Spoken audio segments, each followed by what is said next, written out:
Welcome to the Explainer. So look, if you're involved in real estate, architecture, or land development down in Costa Rica, you already know the deal. The literal groundwork dictates the success of absolutely everything. Today, we're unpacking a massive leap forward in how we capture that exact groundwork: drone topographic surveys. I want you to really absorb this point because honestly, it sets the stage for everything that follows. Think about it. Whether you're grading a massive commercial site out on the Caribbean coast in Limon, sorting out drainage for a Guanacaste farm, or building one of those stunning, tiered luxury homes in the steep hills of Escazú, understanding the exact, precise shape of your land is completely non-negotiable. It's the absolute foundation. It drives your engineering, your permitting, and, yeah, your budget. But here's the classic Costa Rican challenge, right? How do you map a dense, insanely steep, unforgiving jungle without having to walk every single inch of it? Well, traditionally, getting an accurate map meant sending a survey crew out to literally hack through dense terrain with machetes for days on end.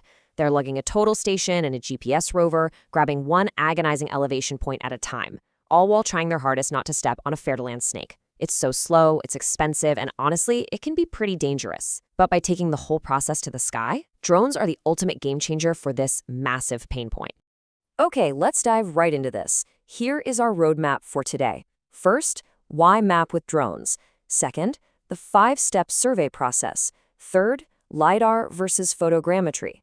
Then, the final deliverables. Fifth, drones versus traditional surveys. And finally, applications and cost. All right, section 1, why map with drones? Elevating terrain mapping. So, what's the immediate upside of literally elevating our survey equipment into the sky? Well, it all comes down to speed and just an unprecedented volume of data. Instead of a ground crew walking the site, a professional survey drone runs a pre-programmed grid pattern right over your property. By doing this, it's capturing millions of elevation measurements in a matter of minutes. Millions. You are fundamentally changing the scale of your data here. You're not just getting the few hundred points a human crew had the time or the physical stamina to measure. You are getting survey-grade terrain data that covers literally every single inch of your property, and you get it in days, not weeks. Section 2, the 5-step survey process, from planning to delivery.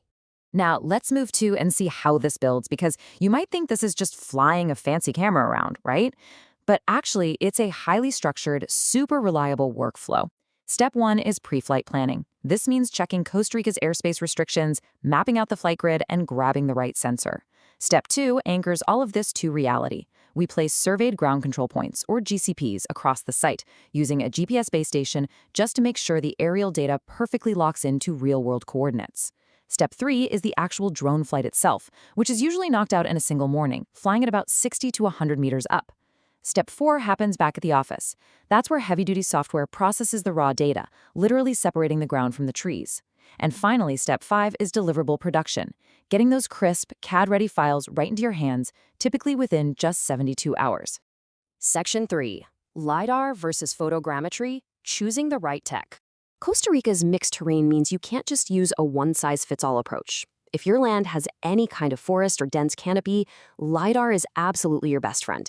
A specialized sensor, like the DJI Zenmuse L1, is attached to the drone, and as it flies, it fires an astounding 240,000 laser pulses per second straight down at the Earth. Because it's firing so incredibly fast, a lot of those lasers manage to slip through the tiny little gaps in the dense tropical canopy to strike the actual ground underneath. That means we can map the solid Earth even when it looks totally hidden by the jungle from above. It's basically magic. Let's compare the capabilities here. Photogrammetry relies on a high-resolution camera. Now, it's incredibly accurate, around 3 to 5 centimeters, and it does cost a bit less. But here's the catch. A camera can only map what it can physically see. So if you've got wide-open agricultural land or a cleared-out construction site, photogrammetry is absolutely perfect. But let's look at LiDAR. It achieves a mind-blowing 1 to 3 centimeters of vertical accuracy. And because those laser pulses actually penetrate the canopy, it maps the bare earth right under the forest. So for Costa Rica's steep, heavily forested properties, LiDAR is the absolute hero, no contest. Section 4, the final deliverables, what you actually get. Now, what's really interesting about this is what happens once the drone lands. What actually makes it to an engineer's desk? Well, every survey includes a contour line map, a geo-referenced orthophoto, and a 3D point cloud. But the real power is in manipulating those 3D models. A digital surface model, or DSM, shows the terrain exactly as it is out in the real world, including all the trees and buildings. It's perfect for solar studies or checking line of sight.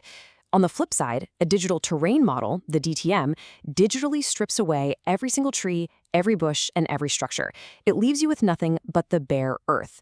So for a civil engineer who's designing a grading plan, calculating earthwork, or figuring out drainage, the DTM is the holy grail. Section 5. Drones versus traditional surveys, the ultimate showdown.